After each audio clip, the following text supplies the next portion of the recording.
What do women go through every day?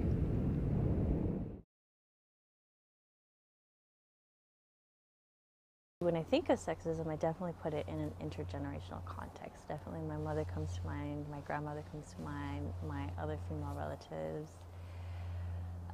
So how have we been affected by sexism? That's the question, right? When my brother was born, I was 4.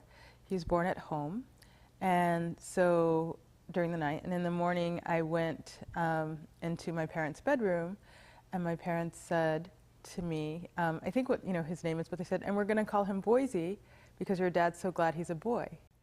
There are a lot of places where I feel like my mom, both in her marriage with my dad, and then even later in life with the kinds of men that she chose to partner with, was really a reflection of, like, kind of a tear in her spirit when it came to just how powerfully she could walk and be in the world. I just had this intuition. I went, oh, she actually died of grief. She died of lung cancer, but I just knew, I was like, no, she died of grief and repression. And I didn't have that word, but I remember the feeling as a kid was like something was squeezing in on her so hard she couldn't breathe anymore. I mean, I stopped eating when I was probably around 10 or 11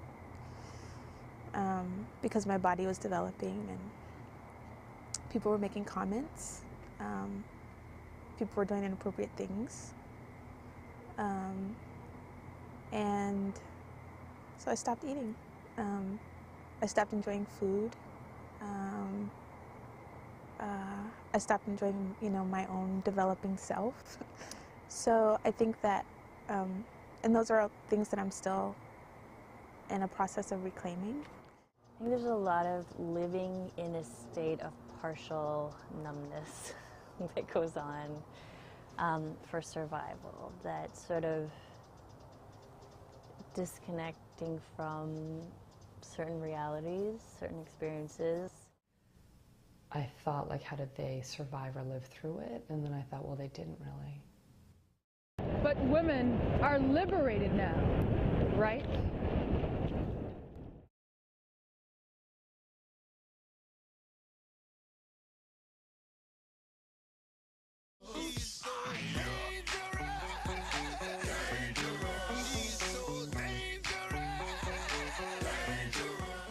There's a way that there's a lot of kind of liberation speak about women, and then if we actually take the speak off and talk about women's experiences, there's a lot of shit going on. I knew that I was very far in worth from what the ideal that was held up.